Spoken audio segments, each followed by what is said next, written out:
Hello. Hello, hi everybody. My name is Claudia Hammond. You may have just been introduced to us already, but my name's Claudia and I've been asked to come and interview Robin about this amazing book. This is my favourite of all your books so far. I'm only saying so far because there may be other good ones there. So you probably already know Robin, obviously, is a very successful comedian and co-host of the Infinite Monkey Cage on Radio 4. So I know him from there, from Radio 4. And I remember the very long discussions there were about what to call that podcast as well. Yeah. But I like the title of this, Normally Weird and Weirdly Normal, My Adventures in Neurodiversity. Did it take a long time to come up with that title? Yeah, because it's that book where you want to make sure that it invites as many people in as possible, but isn't kind of given a name which says, this is the complete guide to, there's a lot of books that come out. Like, you always have to have a subtitle. You can't just go, because now it's expected that no one would read a second line. So it's like going, well, normally weird and weird. Oh, My Adventures in Neurodiversity. Okay, I like that. So no one would actually turn the book round and start looking at it. So yeah, it took a while. Originally, I think it was going to be called Normally Weird, but I thought Normally Weird and Weirdly Normal kind of sums up more of what the book's intentions were. Yeah, I like that. I very much like that. And so before we get to your actual diagnosis with ADHD, when did it first occur to you that, I don't know, you weren't feeling you were quite as you wanted to feel, or that you weren't feeling happy, or that you felt that you weren't quite functioning as you'd like to, that something else was going on for you? Well, I didn't really have any of those feelings. I just had this thing that it was utterly normal to be perpetually anxious, to mask all your feelings, and to go through long kind of periods of quite often depressive feelings and suicidal ideation. So it doesn't feel like it's such a, because I wasn't diagnosed, I didn't go looking for a diagnosis. It came out of nowhere. It came out, but it was such an obvious thing in one way, because I talk in the book about Sarah Hendricks, who's an expert on autism, and she had written 3 books about autism, and she had written 3 scientific papers, or I think a few scientific papers on autism, and then she decided her next work was going to be about what it was like for her as a neurotypical woman to live with an autistic husband. And some of you can probably guess the twist of this, which is when she announced that, all her friends went, "Oh my God, Sarah, we didn't know you didn't know. You're not neurotypical. We really thought that that's why you wrote so well about autism." And she said, and suddenly everything made sense. And it was so, but it had required even an expert on autism couldn't. And in the same way, so many gigs, I would have people coming up to me after a gig, either saying, "Oh, I'm ADHD too," and I'd say, "Oh, I don't think I am. I think it's just the way that I kind of show off on stage." Or I'd be saying, as you know, so many people will come up to you after a gig and go, "We've seen you a few times before, so we're prepared, and we've made a list of the 17 stories you began and did not finish. So we'd like to finish at least 7 of them, so we have some sense of closure before the end of the day." And it's kind of... And I had that the other day. I was playing Siddington Village Hall. I'm sure you have as well. And at Siddington Village Hall, then I was at Plumley Village Hall 2 days later, and I noticed 4 people in the car park who I thought, hang on, they were at Siddington Village Hall the other day. And I went up to them, I said, "Weren't you at the gig the other day?" They went, "Yes, but you didn't finish the story about Peter Cushing, Apollo 8, Apollo 9. There was something you were going to tell us about the Avengers." And it was like, so please try. And then I realised I don't even need to build up a big audience. All I need to do is build up 100 people who have enjoyed the evening but still feel slightly on tenterhooks as to where some of the stories might have gone. So it means I can have an audience that are perpetually both, elevated but also constantly in suspense. And how much was this anxiety affecting you? I mean, you say in the book that at work you would spend a lot of your time wondering whether everybody thought that every single thing you said was stupid. Yeah, well, I mean, all the conversations that I would have had with you until 4 years ago, and we talked a lot, and I would appear, I think it would be, I don't know what you'd have picked up, but I think generally when I was in the science unit at the BBC, I would seem very gregarious, I'd be very chatty, I'd be joking, there was lots to talk about, but inside my head all the time, I would be thinking, Claudia must just think I'm an absolute idiot. Why am I talking about this? Stop yourself. Why are you talking? Oh, no. And when we were doing the Infinite Monkey Cage, for the first 170 episodes, if you could have heard inside my head, you would have heard someone who on the outside was controlling a show and going off on tangents and improvising loads of jokes. On the inside was constantly working out the wording of the resignation from the show. A genuine sense that, and I think that's one of the hard things now that we have because there's a lot of cynicism in the kind of lazy mainstream press about neurodivergence, and there's a lot of this kind of thing that if you're not bothering the world, then shut up. You know, that's why very often when we've seen, you know, we were talking before this about, you know, the number of women who have been very late diagnosed autistic, and also with ADHD as well. And it's because the masking has been so firm, the carapace is so strong that they haven't been getting in the way of the system. All they've been doing is destroying themselves with negative thoughts and ultimately being, you know, inside very self-destructive. And there's a lot of people who just go, well, just get on with it as long as you're not getting in the way. You know, there's a book that, as you know, I absolutely loathe. I'm not going to name the book, and it came out very recently. It's had a lot of coverage in the media, and it's all about overdiagnosis. And to me, overdiagnosis is a very typical kind of thing of going, well, I think the problem is actually not, I think it's just that there's too many people wanting diagnosis. It's not a much bigger human issue than that. 'Cause sometimes people will say, you know, go, well, it seems that everyone's got these things nowadays. And if they have, it just means we need to change the world a lot faster then, because it's not good enough, you know. But I don't think that's true anyway. But in that book, the author says, anecdotally, I worry that the majority of people diagnosed with ADHD see no palpable improvement in their life. And then follows it up with a sentence where they say, though many of them say they're much happier. Now, I don't know how you measure palpable improvement, but happiness is one of my favourite palpable improvements of existence. So yeah, so I think, you know, my life was, and certainly the anxiety, I mean, the anxiety was dealt with slightly after the diagnosis, when I started to think, because I think, like, you know, most of us, we have that thing, don't we, which is just get on with it. And there are people who have really awful time in life, and the awful time I'm having isn't awful enough. So there's far. And of course, actually, by trying to let out sometimes some of that trauma, some of that anxiety, by trying to understand it, you're not really taking up much space from anyone else. And I also think the happier that you are, the more energy you have to be a great ally for those people who may need more help and be facing more suffering. And you talk about masking, and I never would have guessed that you were experiencing this anxiety, because you seem to, you know, choose to have conversations, say, at work. You know, you could have kept quieter if you'd wanted to not have any conversations at all. You could do that, but you always seem so gregarious and happy to do that while feeling so anxious about it. I think that's interesting. I think that's where the energy went. I think there's a few people I know that sometimes that energy, there would perhaps be, you know, if you sit on your own quietly, and there's other people there, then you're still being observed. So it's almost like trying to control the situation. Maybe if I just start showing off, then I'm in control of the situation. But of course, nevertheless, you are still facing all of those anxious thoughts, but in a different way. And you say in the book that you even tried to convince people sometimes not to employ you, which, as somebody who's a freelance, is not a brilliant idea. Yeah. But that you would tell people you really wouldn't be good enough at this. And were you always just believing that all the time? Yeah, I think, you know, if I was backstage with a group of comedians, I would think they're comedians, I'm not. I don't know how I'm here. I don't know what I'm doing here. These people really know what they're doing. And if you had a really good gig, I would always think, well, I got away with it this time, luckily. And then if someone came up to me and said, I really enjoyed that gig, I would say, I'm sorry, it wasn't very good tonight. And they'd go, no, I really, really enjoyed it. I'd say, no, sit down there and let me explain how it was awful and how I've let everyone down. And it seems, the trouble with this is it sounds kind of almost self-aggrandizing in a certain way, because the truth, because it sounds like, well, why don't you just butt your ideas up? And that's of course the thing about being human and the nature of our brains and our minds is that the human mind, that we've got these frontal lobes that are there going kind of, don't worry, I'm in charge, when in fact they're not in charge, because behind it is all of this raging madness and anxiety. And as I think it's right to say, you can pick me up on this, you're the expert far more than me, but you know, the anxiety part of the brain is kind of evolved before the language part of the brain. So when you go, I don't need to be anxious now, it's so unlikely this is going to happen, and then you turn your lobes round to start talking to anxiety, and anxiety just goes, because anxiety doesn't understand a word you're saying. And I think that's one of the difficult things with, like, sorry, I'm talking a lot and you've got loads of questions. It's allowed, it's allowed. I'm interested to know when, so lots of people have come up and suggested to you that you might have an ADHD brain,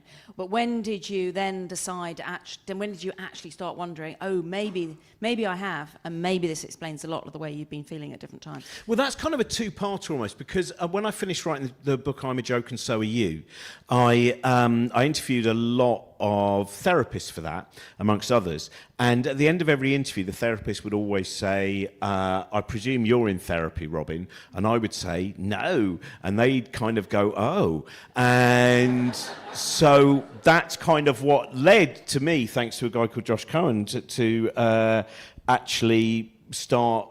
He said, look, I'm going to recommend someone. I think you should go. And I was really, again, quite resistant. And I thought, well, all right, I'll give it a go.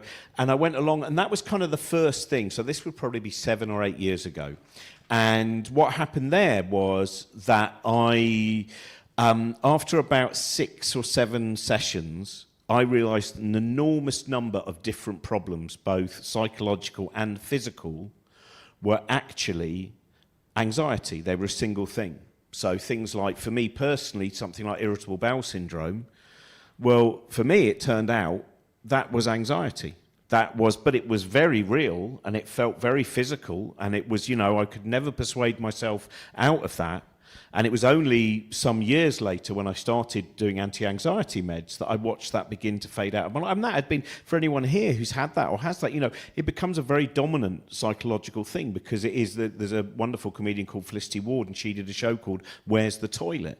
And that's kind of what you just think all the time. Oh my God, I've got a long flight tomorrow. What if the toilet's broken? And I would think ahead, sometimes like a month ahead. I can't remember if I talked about it in this book or another, or never actually mentioned it at all. But I remember one month, beginning of January, and I thought, I've got to fly to Belfast in 4 weeks. Would I need a wee on the flight? And I started to time how long between, even though normally I don't actually wee, you don't need to know any of these details, right? But what I'm saying, for a 56-year-old man, I'm still pretty healthy, actually. I can get through the whole night. But I would start timing and going, oh God, yeah, that was it was only about an hour and 10 minutes ago. That is, and I look back now, I mean, that's not really, healthy behaviour.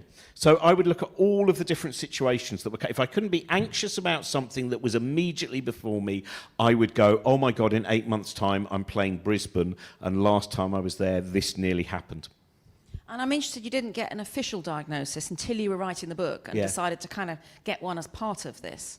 Was that because it made so much sense to you that you weren't bothered about whether this was an official clinical diagnosis or not? All I cared about, the reason I wasted time, and I hated having the official one, and anyone who's ever done it as well, the paperwork is the least ADHD-friendly paperwork you could have. I mean, literally, I think the ADHD test should be, is your bin now full of the same page from A4 page that you've thrown away over and over again? And if it is, you've got ADHD. You don't need to do any more. You've got a bin full of, oh, I got it wrong again. You can't answer that A or B or C. All of that kind of thing.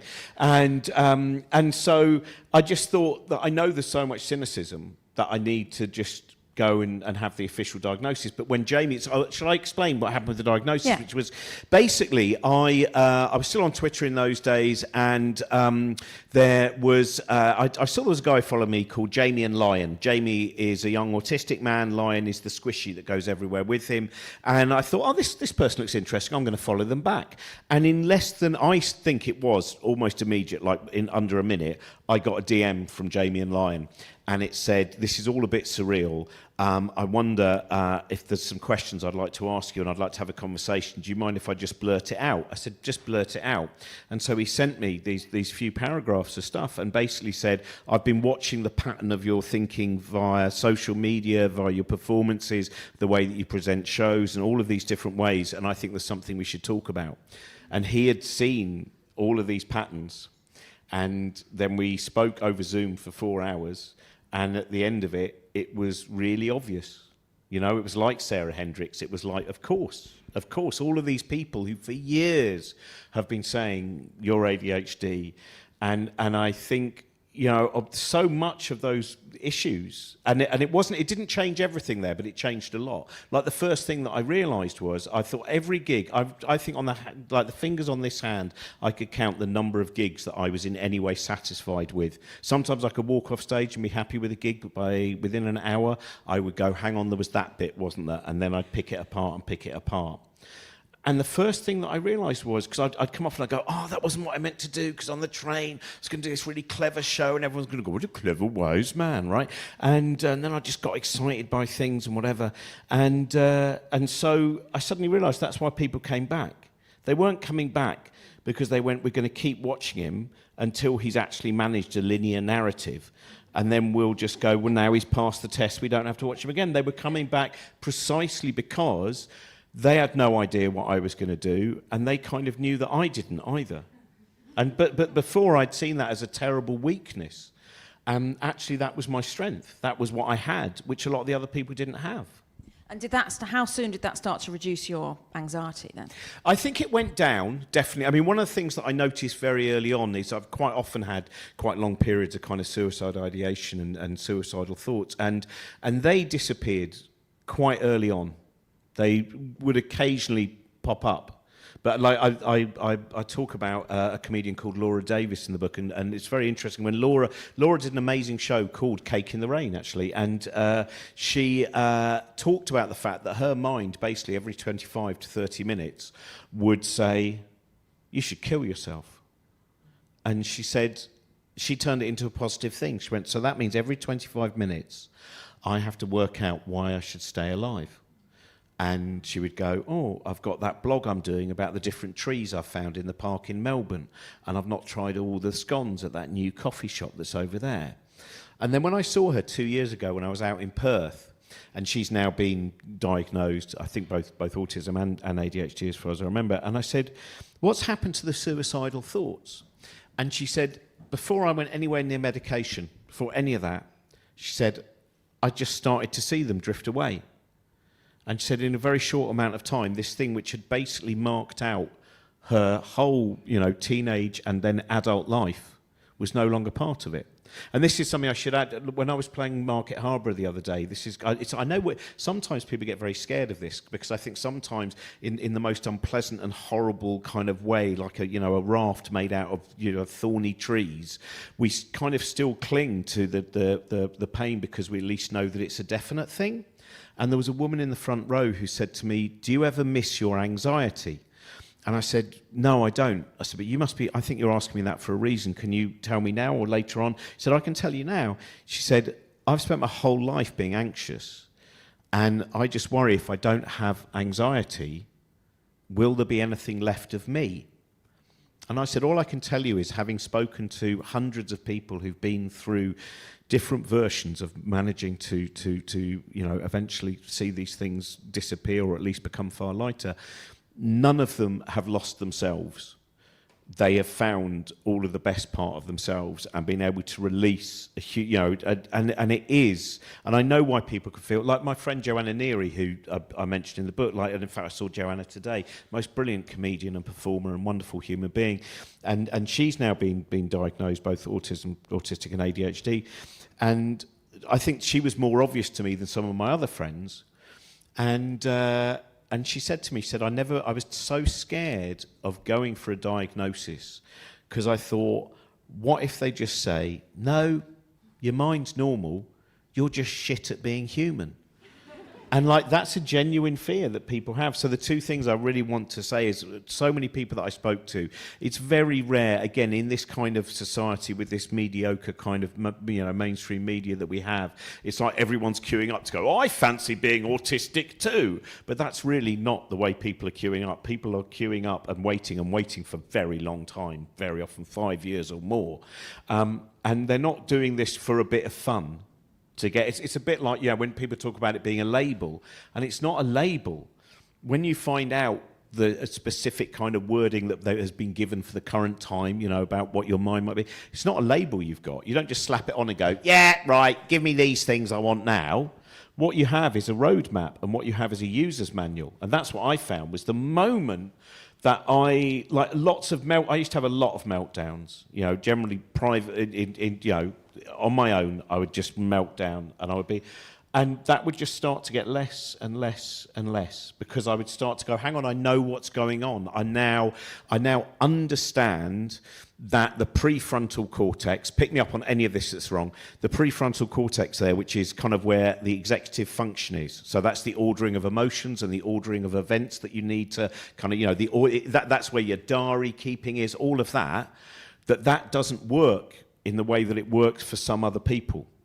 So that moment of screwing up, like I think in the book I mentioned, when I got very close to finishing the book, I had an event which covered both sides of what it is to have this kind of mind, which was, it was 5:15 in the afternoon, I was typing away, and I suddenly thought, I'm interviewing the author Sarah Perry tomorrow in Chelmsford. I wonder what time that is. Again, you're going to guess the twist there. It wasn't tomorrow, it was today. It was in 75 minutes' time. I neither have a car nor know how to drive a car.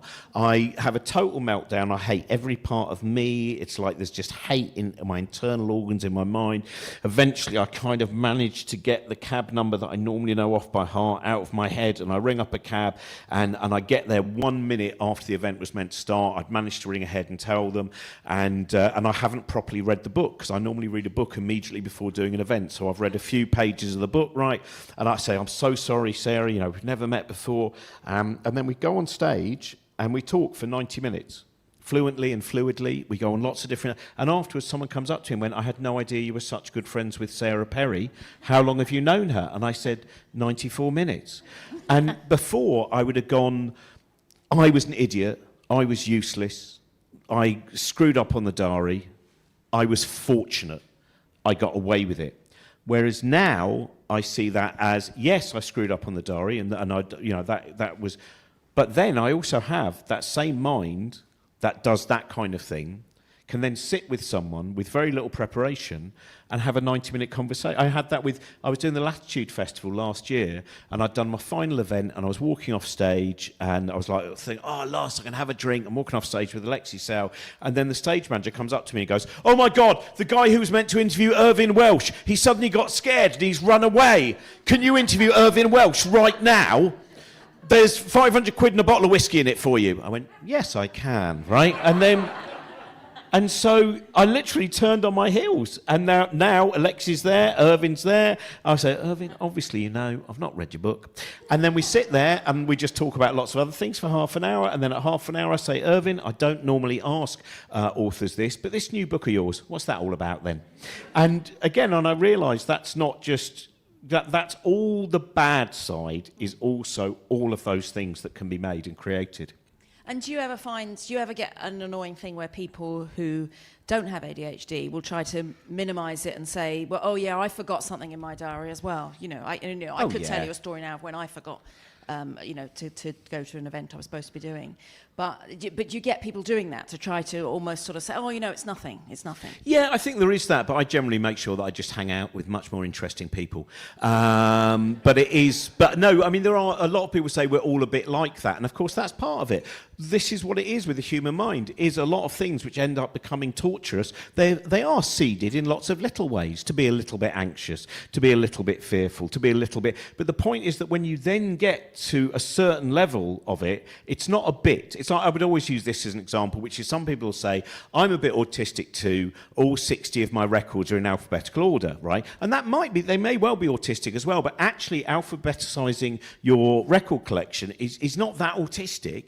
It's kind of pragmatic, because you want to know where Adamant is and you want to know where Frank Zappa is, right? And there we go. And then the in-between, And you've got rid of your Morrissey records now for political reasons. Anyway, so you've got that, but when you then go, my records are arranged in order of latitude based around where the bass guitarist was born, then you can say, it's nice to be round at your house, Stuart Lee.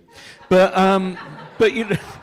But it is, you know, so I think it is that kind of, so there will always be people who try to minimise this. There will always be people who, and to be honest, I don't know why they're wasting so much time having an opinion on stuff. You know what I mean? It's like Neil Postman, who wrote that wonderful book, Amusing Ourselves to Death, and he said we should cut down our opinions by a third, and this was before the internet, so it's probably, and you just go, why am I bothered about this? Well, it's like, I always use the vegan example. I have heard far more people banging on about how vegans bang on than I've ever heard vegans bang on, you know, and you just kind of have that all the time, which is this you know, easy column to write about, and I saw it the other day, you know, there was something, I can't remember which newspaper it was in, someone again saying, oh, I don't really think it's that much of a problem, and you go, well, I've met hundreds of people who have not merely been close to despair, but have had periods of terrible despair, and as far as I'm concerned, life, the way I see it, is finite.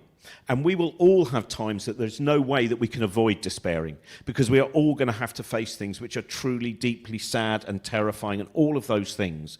But that doesn't mean that we should then go, well, why bother about dealing with these things, which are actually quite easily dealt with for a lot of people, not for everyone. You know, it's like, again, with the... Oh, sorry, I'll stop, because I'm giving you a really long answer. I had some Maltesers and a black coffee before this, and I'm like Hunter S. Thompson at the beginning of Fear and Loathing in Las Vegas. And that head's beginning to look like a bat. Sorry. People online haven't got a clue what's going on, have they? Has it all been positive for you, finding out your diagnosis and this idea of it making much more sense to yourself? Has everything been positive about it? For me, and I think I'm very lucky in that, I didn't even really have a grieving period, because a lot of people do have that, which is where you think, what could I have been? And so, you know, there's a lot of things, I think, in terms of in the entertainment industry and stuff, things that I could have done. There are things that could have made me richer. But the point is, I actually really like where I am. So if anything, I've lost any, like, wouldn't it be great to play this enormous place or be that famous? Because I've never really wanted that. And now I feel even more secure in my strange little niche world. Just, you know, like I said, yesterday, the afternoon, I was playing a barn. And in the evening, I was, you know, just in a pub in Eastbourne. I'm mucking around with lots of people and chatting to lots of people. And so, but I also do understand that also I'm self-employed. A lot of people who are in a more kind of traditional working environment, there can still be a lot of issues that then come up when they are diagnosed with autism or ADHD, and there are some companies that will not make the space. I mean, it was interesting the other day, I was talking about the fact that very often if someone, say, an autistic person comes into an office, they may well be bringing with them a set of skills that no one else in that office has. And then every now and again, they might need something different. They might say, do you know what, this light is very, very bright, and I just find it quite difficult. Or this chair, it's just something about the texture of the chair. And people immediately go, oh, all it is these crazy demands. And you go, what, a different chair, or finding somewhere where the light can be a little bit lower? And the reason is that if you bring something different into the environment, you might also require something different from the environment as well. And and so I find the negativity against it. Like, you know, this tour that I've been doing, like I said, this is gig 60, whatever. Every single night I've met people who have either come up to me and started crying. It might be about them, or it might be about, you know, their family, someone in their family, and a tremendous sense of relief and a tremendous sense of hope. It's like, you know, I did a show called Reality Tunnel on Radio 4 a few years ago, and the first episode was about how the inside of my mind works. And I got a letter from this guy in his 60s who said, I've always believed I was mad. I've always believed there was something wrong with my mind, and I've kept it all hidden. And he said, it's just always coming up with non sequiturs and little lines of this and that and going off in all these different directions. And I've hidden it and I've hidden it, and I thought I was the only one. And then I heard your show and I found out I'm not the only one. You know, there might be loads of us. And then he said, if there's not loads of us, well, there's at least 2 of us. And it's like, but that bit, here is someone in their 60s. And I was in Lowestoft, and this guy, I did a late night show, and this man's wife came up to me and said, my husband's going to be with you in a moment. Can you just wait around? He'd really like to talk to you. And he came over in tears and said, I've never heard my head on stage before. I've never heard my mind on stage. And that realisation that so many people are going through life, you know, I really do think the greater the divide between who you you are attempting to present yourself as and who you believe you really are on the inside, the greater that divide, the greater the agony, the greater the unpleasantness of the world. Sometimes the greater the way that you treat other people can be unpleasant as well, because you're hiding yourself so much. And that bit when we can actually reveal is and it makes such strong friendships as well. And I'm really interested then that because it's been such a positive experience for you, you said to me that you're not necessarily saying that everyone who thinks they have ADHD traits should get a diagnosis, and that people shouldn't necessarily do that. No, I think it really is about, because I've met some people who believe they're ADHD, some people who also think that they have a lot of autistic traits. And what I always say is, how really is your life? How is it? Because if your life, you know, and sometimes people say, oh, it's all right, it's okay. I say, but how okay? You know, you have to probe that a little bit and say, how much time do you spend in the day being anxious enough that you're beginning to feel physically sick? And, you know, how much of the day are you thinking about, so I'm, you know, using it, or alternatively, how many times do you feel a sense of despair? Or when you're walking around, you know, in a town, how much are you always thinking, who's looking at me and what am I about to do wrong? And, you know, that, and as you slowly break that down, you do find some people go, I'm all right, I think, actually. I think I'm all right. And I go, but always be aware. One, I think also in a healthier world, there'll be a lot of people who didn't need to be diagnosed, because I really do think, you know, sometimes I'll hear people talk about kind of the problems with, you know, they'll turn it into the problem of the individuals. They'll turn it into the problem of the autistic individual, the ADHD individual, the neurodivergent individual, as opposed to, hang on a minute, this society is not fit for purpose. The narrowness, you know, we think of schools. There's so many people I meet, especially people in their 60s and 70s, but younger than that as well, you know, and people who are going through school now. The rules, stop fidgeting. Why stop fidgeting? That's again why a lot of late diagnosed autistic, you know, what they would do is they worked out various different ways of concealing the way that they would be unpicking their cardigan. They would find a way of stimming, of kind of finding some kind of pattern and they would just be unpicking and unpicking. And that other thing, you know, look me in the eyes when I'm talking to you. And it's like, well, for some people that doesn't even increase the concentration. It actually means you're going, I'm looking them in the eyes, I'm looking them in the eyes, I'm still looking them in the eyes. I'm not hearing a word they're saying because I'm looking them in the eyes. I'm looking in the eyes. And that's the end of their conversation. I wonder what it was about. And so, you know, all of those little social rules. Because there's good research done with kids in schools showing where you get them to do maths problems and then get them to look away and not look in someone's eyes. And it is easier to think, for many people, easier to think, well, you're not staring in someone's eyes. Yeah. So what else would this healthier world look like where people were able to exist more happily? Well, one of the things is, I mentioned in the book about this idea of orchids and dandelions, which is the idea, and I often think the statistics are slightly made up, but I'm going to use the made up statistics, right, which is 80% of children are dandelions, which means, you know, things can kind of knock against them a little bit and the wind can blow slightly hardly, and it's kind of okay. They'll kind of move back and forth. But then 20% of children are orchids, and so they are capable of great beauty and great possibilities, but also they have an incredible fragility and they need a different form of nurturing. And I was talking to a teacher the other day and she said the trouble is that we're told to go into the classroom and you just have to teach all the children as if they're dandelions and then you'll start finding out who the orchids are. But really what we need is the space to treat them all as orchids and then slowly work that way round. Because there are so many, like there's the amount of trauma that people carry from school. And again, trauma is is it all right if I talk about trauma? I'm going to tell, because there's someone in this audience who has helped enormously with a trauma that I had, and I hope all of you watched the brilliant show Inside Number 9, and the episode 12 Days of Christine had an enormous emotional effect on me. I mean, absolutely huge. I was nearly vomited from crying at the end of that. And the reason is, I don't want to give away too much about the episode, but you really should have caught up by now. It's 9 years ago at least. And but when I was just before I was 3, 2 days before my 3rd birthday, I was in a major car accident.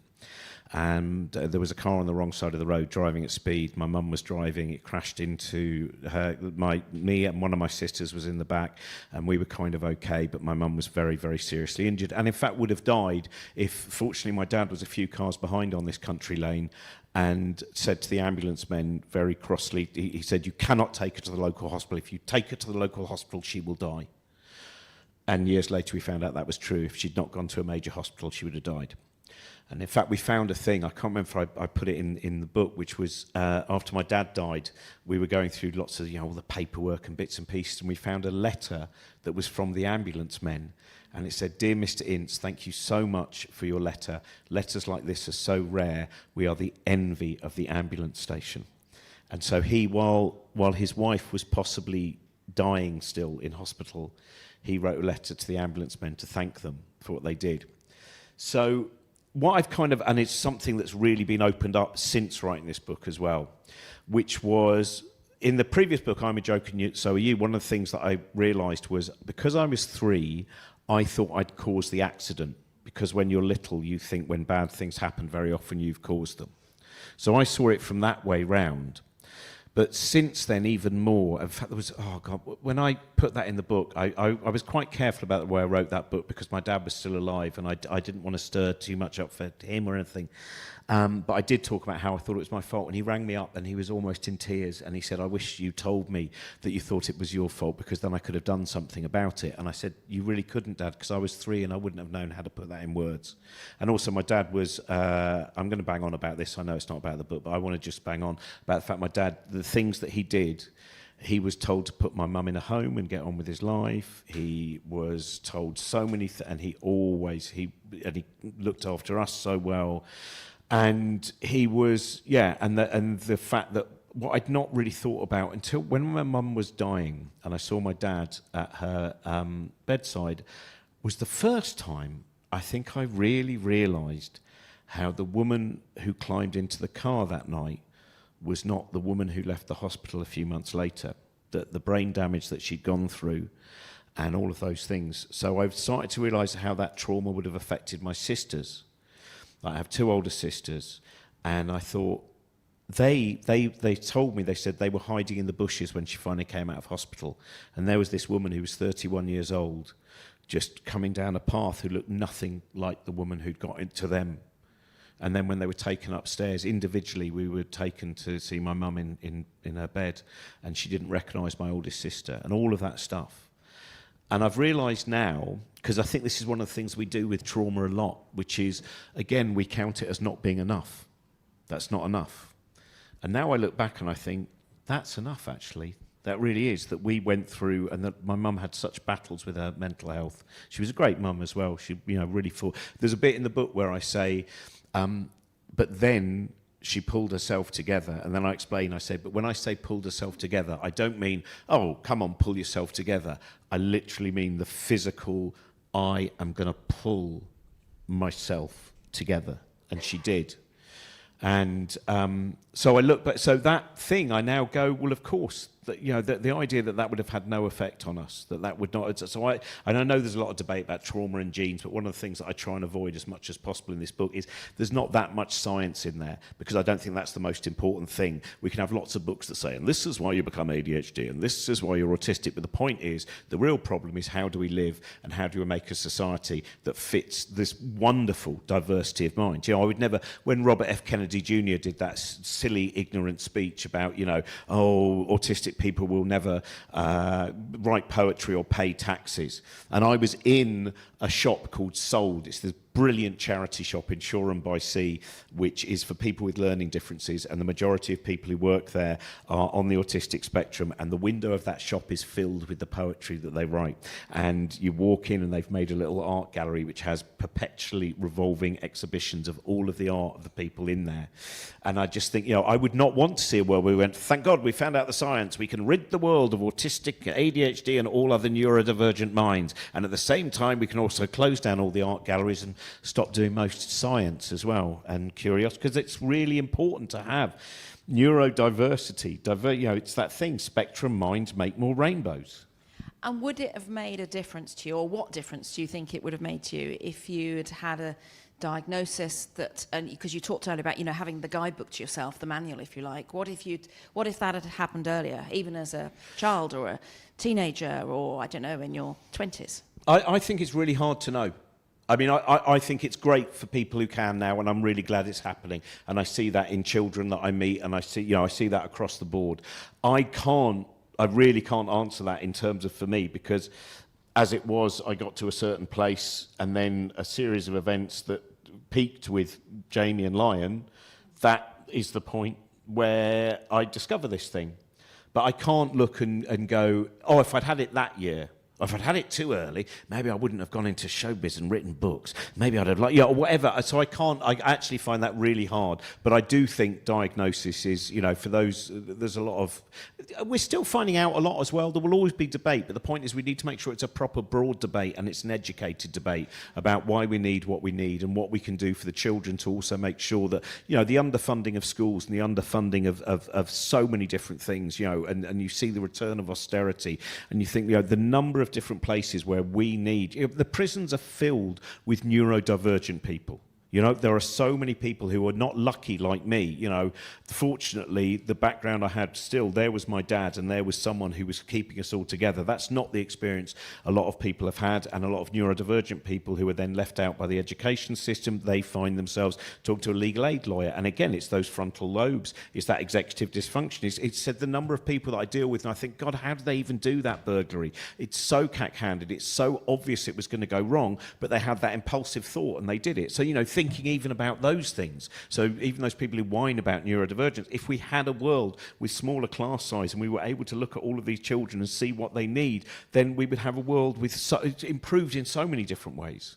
And do you find that do you require different things of yourself now? Do you give yourself an easier time now? Like I noticed in the book you talk about banter and how there's always, you've spent obviously a lot of time in green rooms as a comedian before you go on stage, and that you talk about, there's lots of banter between the comedians, and you felt a real need to join in and do that as well. And now, do you not feel that need? Do you still... I'm very relaxed. It's a bit like when I do gigs, I never pick on the front row. I might end up talking to the front row, but I never pick on the front. A friend of mine, Cheeky Keita, who is fantastic. Go and see Cheeky Keita. Cheeky Keita, if you ever go to the Edinburgh Fringe Festival and you're being flyered by a large piece of bread, that may well be Cheeky Keita, right? I was thinking actually of this year making a great big giant toaster costume, and I would chase Cheeky Keita while she gives out flyers. Sometimes she dresses as the darkness of the beginning of the universe. And she said, you'd never seem to be anxious before you go on stage. What do you think? And I said, well, it's because I walk on and now I'm just so full of kind of love and the potential of what might happen. And, and I think, for instance, when a comedian walks on and starts picking on the front row, what that really shows is a fear, doesn't it? Because that's bullying. That's the bullying thing that gets us all in line. And then I realised that that's actually on a much bigger scale as well, because a lot of people, when they leave their front door, the first thing is they start thinking what's going to go wrong and who is going to be my enemy today. So I'm already a little bit angry and I'm ready to shout at people. And so I see it, and again, that can very often come when you yourself are battling with so much. You're so fearful that you also have a level of aggression, and I've lost all that now. What would you most like people to understand about neurodivergence in order for people to be more accepting, more tolerant, just understand people more? Firstly, just that neurodiversity is so vast, and that with all of those different skills that a mind has, that also improves the world and makes a world that is brighter and more interesting. And that, a bit like with the problem of pain, if someone says they're in pain, the first thing you have to do is you have to go, tell me, how are you in pain? Why are you in pain? And believe in their pain. Because if, you can't go, well, your leg looks all right. I don't know how you can be in pain. And that's a lot what goes on with neurodivergence. You seem to be getting on all right. So I think to realise that what lies behind the eyes of people is very different from what you might see on display. And I think that's a very important thing and to know that the depths of despair that people go into are not just, I feel a bit down today. It can go on. So, and it doesn't make sense. I see why people, rejection sensitivity dysphoria seems ridiculous, right? And that is the thing, that a turn of phrase, just a tiny little, a tiny thing, a tiny way that a word is pronounced can make you crash for months on end and make you just feel like the worst human being because it's not getting ordered properly in that area. So, can you think of an example of that? What kind of thing? It would literally be like I'd walk in somewhere and I'd just finished doing an event and someone goes, oh, why have you put that there? And why you haven't answered that email yet? And that would suddenly go, boom, and you just... despair, darkness, you go and hide in the attic, you then set your alarm for 4 a.m. to make sure that you can minimise any form of social interaction with people. Then when you do have, forced social interaction, then you put on a bit of display or whatever, and you're able to do all that, and then you return to the kind of despair afterwards. So, that's... and then there's another... So rejection, and it's not... We have to believe what people say about their minds. And we have to make a world where people feel free and not feel...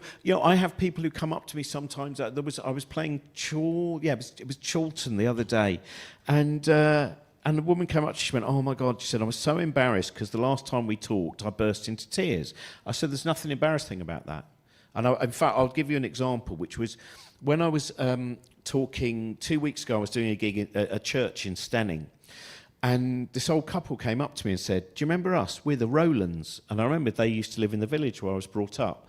And they left when I was 6 years old. But I knew that they'd been really helpful to my mum and dad after the crash. And I said, "I just need to tell you now, 50 years later, thank you. Thank you for what you did." And then I said to him, because I know my mum was quite changed. And his face just dropped. And he just looked so sad. He went, yes, she was. And of course, that hit me quite hard. But then I realised I needed to talk about it that night. And when I started to well up, I didn't feel like I must hide this. It's like, I've had a couple of moments now where I think, I'm really beginning to get over that side of things. Like, there's a thing called confident vulnerability, which is one of my favourite phrases that I learnt writing this book, which is to take your vulnerability and hold it with a guy and say, "This is my vulnerability. This is not yours to use against me." This is not... in the same way that sometimes people are scared to talk about what they love, because as we know from the schoolyard, when you say what you love, people feel they've got a weapon against you. And I had this time, I was in Mount Florida Books, and I started talking about the crash, and I'd not talked about it for a while. This was a few years ago. And I got taken unawares. And I could feel it rising up in my throat, and I could feel that I was about to start crying. And I said, I'm really sorry. I wasn't expecting... I'm sorry, I'll be right back. And I'm thinking about the audience all the time. I hope they're all right. I hope they're all right. And I'm just looking down, and this man at the back just goes, "You take as long as you need." Aww. And I could see that he was going through something as well. So I just walked to the back, and I hugged him. And then I walked back to the front and continued. And that's kind of confident vulnerability. And I felt no shame. I was hoping he was all right. And I think so much that we see in this world is trying to drag people down, find the worst in everyone. And, when I travel around, I see all these people who are waiting to have a moment where they can truly be open and where they know that immediate judgment is not there. Do you find yourself deliberately being much more careful about what you might say to other people now? Something, I don't know, that you might have said as a light thinking, a funny throwaway comment that you now think, "Oh, well, I won't say that because actually that might be something that where they feel rejected." You don't want to set off what you were just describing, where somebody says one comment and then well, you feel unfortunately, terrible. my brain works too fast for that. But I think I'm quite good at having now a much better filter, and I will really think about. It's like in an audience. Sometimes you can have a moment. There might be someone in the audience with Tourette's, or there might be someone with. There's lots of different things that might mean there'd suddenly be a noise from the audience, whatever. And now my brain is tuned in to go, there are many possibilities of this, and I'm just going to keep moving on unless I eventually start to work out that I was wrong on my first guess. And I do think more and more, I've always tried to think, certainly in the last 10, 15 years with things like stand-up, I will think, hang on a minute, because there's lots of these edgy stand-ups who always go, "It's not my fault how someone takes a joke." And you go, well, if 20%, 30% or 40% of your audience are taking that joke as a message of hate and enjoying it, then maybe you really need to write different jokes. And I do think a lot about that, because I want people... Last night when I was doing this show with my friend Joanna Neary, there was a beautiful moment where at the end of the show, someone came up to her and just went, "What a lovely evening of kind comedy." And people always go, and that didn't mean that it didn't have any edge, but it was all about trying to be progressive and trying to have fun. And there's loads. There's like when people go, "Oh, all these new woke comedians." I saw this trans man do a 10-minute set about the great thing about being a trans man was you get to design your own penis, and it was a hilarious set. And it also happened to acknowledge also, you know, that he is a trans man, but it wasn't like him going, hey everyone, listen to me because I've got a woke story. I find that's far more enjoyable than watching someone go, oh, another thing about the woke is, you know, that boring whining against progress and all of these amazing, there's loads of people I could tell about that, yeah. Well, let's take some questions from the audience now. If there's something you'd like to ask, please put your hand up and a mic will come to you. Please wait for the mic. Yes, somebody just... Hello again. Hello. So I am an ADHD and loads of other acronyms behind my name. Most of them are crap. But when you were referring to that book that you loathe, I'm going to say the name because I absolutely love it. I've had a lengthy conversation. It's by Dr. Susan O'Sullivan. It's called The Age of Diagnosis. And I would urge any other neurodivergent person to read it because I looked at it really differently, Robin. I understood what she was talking about. You know, she's a neurologist for the past 3 and a bit decades, working closely with autists and ADHDers. And I think what's happening is the TikTokers, you know, 50% of that material around autism and ADHD is misinforming people. And, you know, what she's worried about is that diagnosis creep. So autists were quite a homogenous group, and now it's, well, you know, they want to banish the high functioning and the mute, which we don't like. It's now non-speaking, and like those who are struggling a lot more are not having the support that they need to be able to get on. Those that need constant supervision because they're a danger to themselves and others are being lost to those that are more they're confident, they're able, they're getting on, they're great. And it's not just about these quirks of difference, but, you know, the upthrust of her book is what you said, really. You know, societal expectations of what it is to be normal are so narrow that we've started to pathologise feeling sad at shit that shouldn't have happened to you, like pathologizing trauma. They're perfectly natural expected responses to stuff that But that's great to you. once you've got a society that's anywhere near that. And I think that's the enormous fault with that book, is we're bloody miles off that society. Yeah. So if you write, and she allowed that, and I'm not blaming the author in this, I'm also bringing the media here, which is, of course, you bring out a book like that, and all they'll do is cherry pick, oh, you see, too many people are being diagnosed, and the problem is that, and I think a lot of the issue of that, I still do think it's absolutely bizarre that they, you know, say anecdotally, the majority of people diagnosed with ADHD see no palpable improvement in their life.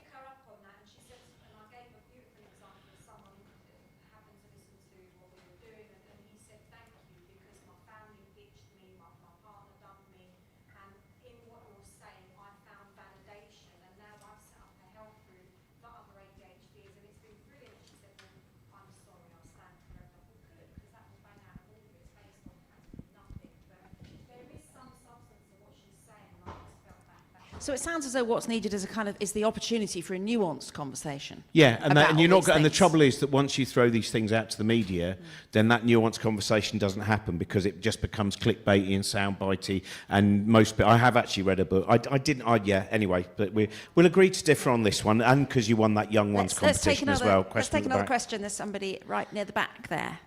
Can you hold the mic quite close to you so that people online can definitely hear?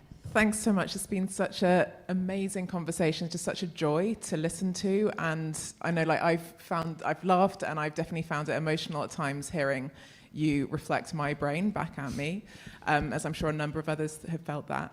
I had a bunch of questions, but like a classic ADHD brain, I'll probably remember them again in half an hour when I'm having dinner. But I was thinking one of the things that kind of jumped out to me is you were talking about that kind of like internal dialogue and like how you described kind of existing in your brain and that kind of like negative self-talk and kind of questioning. When it sounds like it kind of doesn't exist in the same way anymore, and I was kind of curious, I'm trying to think what my question is. How does it go away? Because I think I've gone through like the process of like being suggested I have it, waiting many years for a diagnosis, getting a diagnosis, and all of that kind of journey. And it does kind of it does lessen. And I'm just wondering for kind of people who are in that kind of process, do you find it's just the knowing enough is knowing kind of how you're wired is enough? And are there any other kind of like tips or tricks? Well, for to me, kind of it lessen wasn't. that? I think there's lots of different ways that people can, deal with it. For me, the initial thing, the initial conversation with Jamie and Lion, definitely lowered that negative thing, because there were things that I was able to really think hard about and go, hang on, no, you're okay. That was okay. That was, and then it would become less of a battle the next time, the argument thing, and not having that. I had one day where I went to an exhibition at Somerset House, and I then sat down having a coffee afterwards, and I suddenly went, I've just realised all of the things that I've not experienced today, as in all the negativity that I've not experienced, all the worry that I've not experienced. But for me also, it has been medical as well. I do take anti-anxiety medication, and I did definitely, it's interesting because I forgot to renew the prescription on time, so I've really had to ration it in the last 2 weeks, and I have noticed little things creeping in. But again, it's very hard to know what's psychosomatic, what's real. That's real as well, obviously.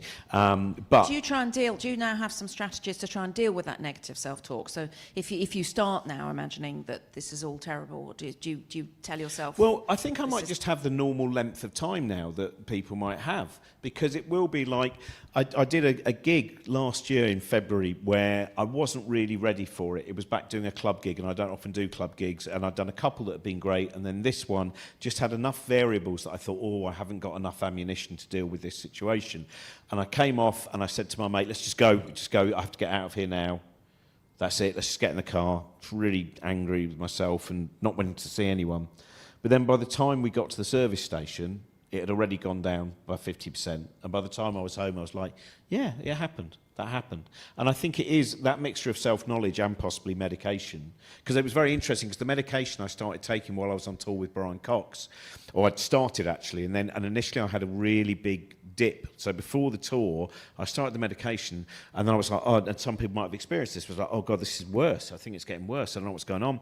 And then I actually, having never spoken about this with Brian or nearly anyone before, I sent him an email saying, I'd started off with sorry for this stupid email, because that's one of the ways you know you're better is if you can look at your emails over a month and go, only 50% of them started with an apology. Even watching the drop in the number of apologies is something. And I said, sorry for this stupid email, but I'm just kind of, I've realised that I think my anxiety is really kind of showing on the surface, and I want you to know I'm going to be fine, and I know exactly what I'm doing in all the gigs, and there won't be any problem, but I just wanted you to be aware that I'm feeling quite anxious.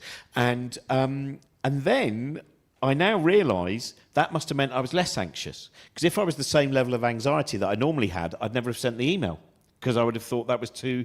And then, as we toured, and we had long car journeys and all of those things, I watched as the rules changed for me. I watched the anxiety before each journey, for instance, become a little bit shorter each day, until by the end of the 3 months, I was like, I just got up like normal today. And I had a muffin and I drank some coffee, and we got in a car, and I could think about other things. The space that when your mind is not perpetually thinking about where the jeopardy is. I feel now like with hypervigilance, I feel like before I really was always aware of so many different possibilities and able to see. Whereas today, I don't know if was it Mary who I met earlier on, who in the foyer, there was someone I met in the foyer, and I went, hello, you were on the same tube carriage as me, and you were dancing to the music you were listening to. And she went, was I? And I went, yeah, that's when your hypervigilance turns around the other way. Now I'm just looking at all the things in the world and going, that's a good thing, that's a bright thing, that's a nice thing. So I've still got a kind of version of hypervigilance, but it's really positive. So I do, for me personally, I think medication definitely played its part as well. Interesting. Who else has a question? Wave a lot. Yes, there's somebody right at the one front. at the back, Just and then here. we'll go over there. Yep, cool. Where's the one at the back? I'm over here. Hi. Hi. I know I don't have to apologise, but I'm just going to apologise for 2 things. One is my accent. So I'm from New Zealand, not Australia, so I just want to put that out there. I love New Zealand. Your film industry is absolutely wonderful. And I went to Wellington to Weta, the special effects place, and they gave me the life mask of Peter Cushing. So you have It's nothing beautiful, to apologise yes. for. Thank you. The next thing is that you're all going to watch this derail in real time. I've been sitting here kind of thinking the whole time of what I've wanted to say. And I was diagnosed with OCD and anxiety at age 12. And I don't want to say battled, I've had that particular set of superpowers since I was young, and I've dealt on and off with that. and I was a late stage diagnosis of ADHD in my start of my 30s. And I am a teacher of secondary school. And what you said about dandelions and orchids really resonated with me, and I felt I, as a neurodivergent carnival, I like to think I treat every student as an orchid. And I have had in the past, I had a principal a couple of years ago, had a conversation with, and they said, oh, you know, we're getting great feedback, you do wonderful things in the class. The parents have said, like, with the kids, I don't want to keep singing my own praises, but how do you do that? And so I thought, okay, be honest. And I was like, well, I myself am neurodivergent, you know, and I have OCD and ADHD, and the shutters on this person's face, and this isn't saying anything against them, but just closed. And I think it also reminds me of when I was younger, having therapy for OCD and starting medication treatment. And the psychologist I had said, if you don't get rid of this by 18, you never will. And I think the point I'm trying to get to here is I, as an educator, seeing the kids now, I believe that society is beginning to change for them, and that's wonderful, and I think they will continue to change it for everyone. However, I do feel there is a massive stigma against adults, neurodivergent adults, whether we're conscious of it or not. And we can only really change what's in our periphery, basically. So when you say society needs to change, it's nice to know that this is almost a bit of a neurodivergent conference, hearing from, but there will be people obviously here tonight who know people who, or themselves are not, they're not neurodivergent. So I guess my question is, what do you think the people in this room can do to help fight that stigma against their peers, other adults in society who are neurodivergent?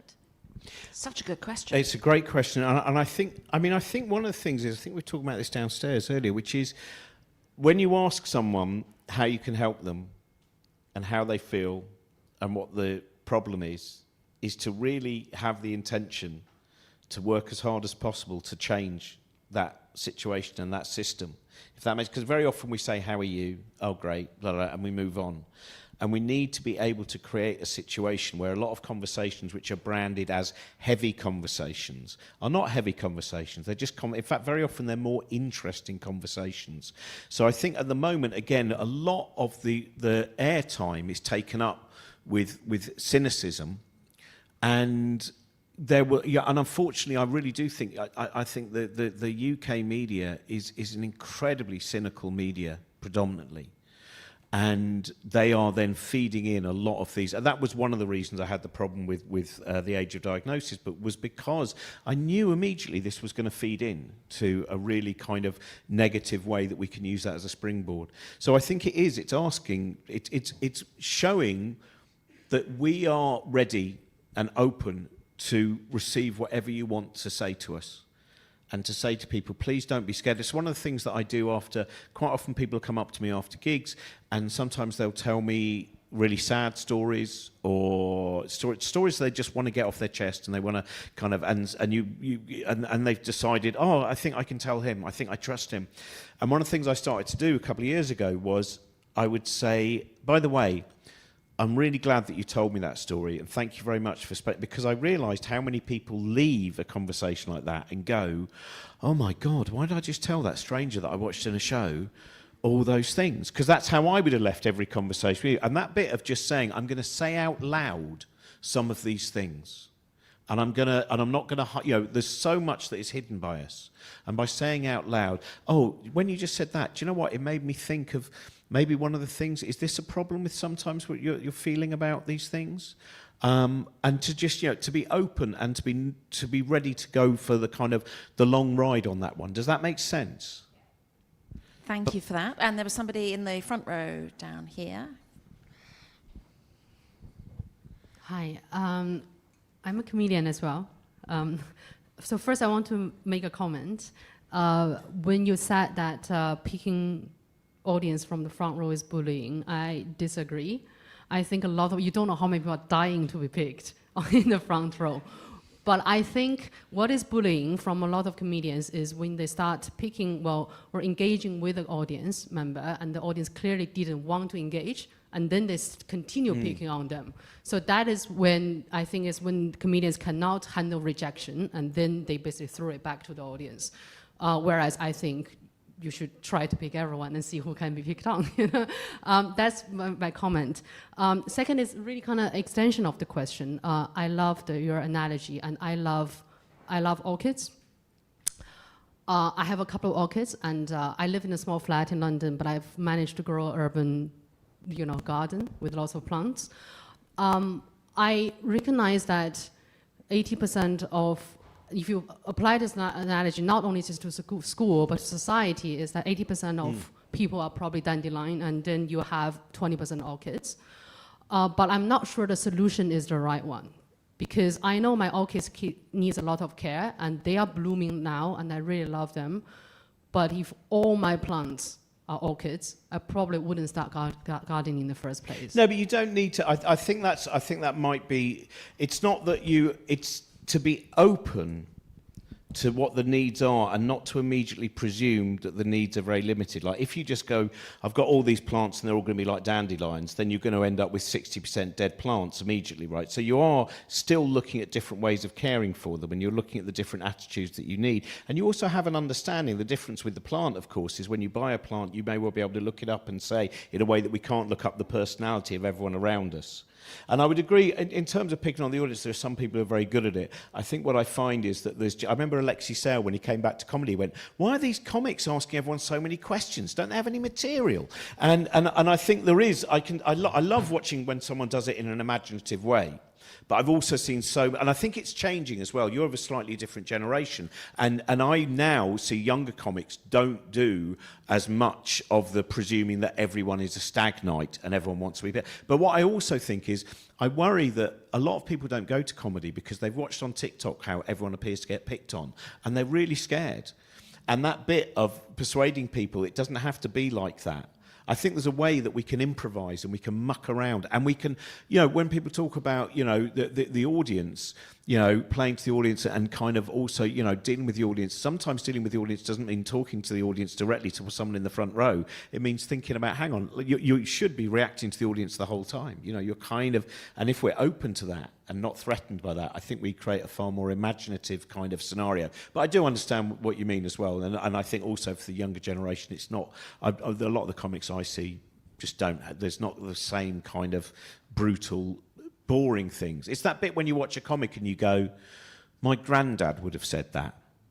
So if someone goes things like, oh, I'm going to say that I identify as a cheese board then. And you think, yeah, that's the kind of thing that's, imagination, I think, is not to be scared to let that run wild. But I understand that you're, way, but I think it is that bit of plants in the end we kind of understand a little bit more from the start. And we have another question in the front row over this side. Hi, Robin. My name's Hello. Colin. Hello. I'd like to ask a question about relationships. You recently had an article published in the Times, which I was interested to read, but as it was behind a paywall... I didn't read it either. I'm not going to spend that kind of money. Can you remember... That's where my ego is. How much? No. Thank you. Oh, well, yeah, so basically, I think one of the great things that can happen in terms of a lot of people are, like, one of the examples I would use is a lot of people with ADHD will do things, it was one of Jamie's questions, actually, do you leave cupboard doors open? And I said, I don't believe I do, but my wife would disagree. And he said, big tick. Because when you start, because for a lot of people, if you leave the cupboard doors open or you leave a bag somewhere or whatever it might be, it feels like that person doesn't care about you. They're just going, someone else will tidy it up. But when you understand that closing the cupboard door, so you open the cupboard door, you get out the chutney or whatever, and then just as you're about to close it, you suddenly remember an old article from the Unexplained magazine in the 1980s, which talked about a vole that was found in Guernsey that could apparently speak fluent French. And suddenly the whole whole of your world is a French-speaking vole in the 1930s. The door no longer exists. You're not ignoring the door. There is not a door there. And so things like that in relationships, when people can... interestingly, I see quite often there are people who, it turns out, ADHD, who may well be living with someone who can very often be on the autistic spectrum. And there, sometimes it can reach that point of the cosmos and chaos. So I think that bit of understanding that a lot of things that just seem this is the big change we need, is to understand that there is not a single human mind that is the correct way that a human mind should work. And unfortunately, what we very often get, and that is the kind of thing from Robert F. Kennedy Jr. and others, is I've got a mind that is exactly how the mind should work. And all these people have got minds that aren't working properly. And that realisation that, again, in relationships, sometimes you might bring something to a relationship that no one else might bring, but also with that may come other things that can appear to be inconvenient and strange and slack and lazy. It doesn't mean that you also can't be lazy, and it doesn't mean there aren't some people who do just leave the cupboard door open. But I think that having those different levels of understanding how, human beings, why they might be doing things, can be really, really useful. Thank you for that. So it's empathy, really. I think our empathy expands enormously the more that we see and read stories of different human minds in different situations from different backgrounds. The importance of reading diverse literature. I mean, I always bang on about this, but there's a wonderful book called Undrowned, Black Feminist Lessons from Marine Mammals by Alexis Pauline Gumbs. And it's the most beautiful book, and it literally is a book of black feminist lessons from looking at the way marine mammals have been observed. And in that book, at one point, she says, who is this book for? This book is for you, otherwise known as everyone who knows a world where queer black feminine folk are living their fullest, most abundant and loving lives is a world where everyone is free. And to me, part of the message of that is saying, if we are able to go, well, hang on a minute, my experience of the world is not the same as your experience of the world. Now, sometimes that will be for outside reasons. Sometimes that will be about how people are being judged. I know immediately I'm always going to have fewer problems in this world from the fact that, I'm an old white guy with a beard, for lots, that immediately is going to be kind of minimised. And that bit, and then if we look at it from the interior, that realisation that, yes, everyone's experience of the world is not the same. And in this room, everyone is experiencing the room differently. And that sometimes just going, well, why do I need to argue over whether that dress is green or gold? It might just be that my perception is different of this. It's why I love Jane Goodall. Jane Goodall, the great pioneer in terms of understanding, chimpanzees, an incredible woman. And she wrote a book called Through a Window. And she said, we have to remember that we view the world through the human window, and that other species look at it through other windows. The chimpanzee sees it through the chimpanzee window, the antelope through another one, the moth through another one. And then I thought when I was reading that book, the other thing is for us to realise that we might be looking through the human window, but which pane are we looking through of that window, and how is that changing our perspective? And I'm now very close to auditioning for the 1970s children programme, Play School. So before we end, tell me what is next. This book's out, and then you've got another one any Yeah, moment I've now. got a book of poetry coming out called Ice Cream for a Broken Tooth, which includes, here's one, a celebration of great autistic minds, Greta Thunberg, or Greta Thunberg, I believe is the correct pronunciation, but if you say Greta Thunberg, everyone goes, I thought it was Greta Thunberg, and it takes ages to explain, but I have now. This is from, because Andrew Tate, the monetised misogynist, tried to wind her up by saying, I own loads of cars that all use petrol, I'm going to send you pictures. And she replied, yes, please do enlighten me. Email me at smalldickenergy@getalife.com. And he didn't take it well and put up loads of photos giving away his location and thus the arrest. So that's a double whammy of a punchline. So the shortest poem in the book is a poem called Greta. There are a few things I like more than seeing Greta get the better of yet another pompous predator. With this new fail, the alpha male slides down the Greek alphabet like a mole rat on a helter-skelter, bumping his head on Kappa and falling ever deeper into the crapper. Another autistic hero shows up another macho zero.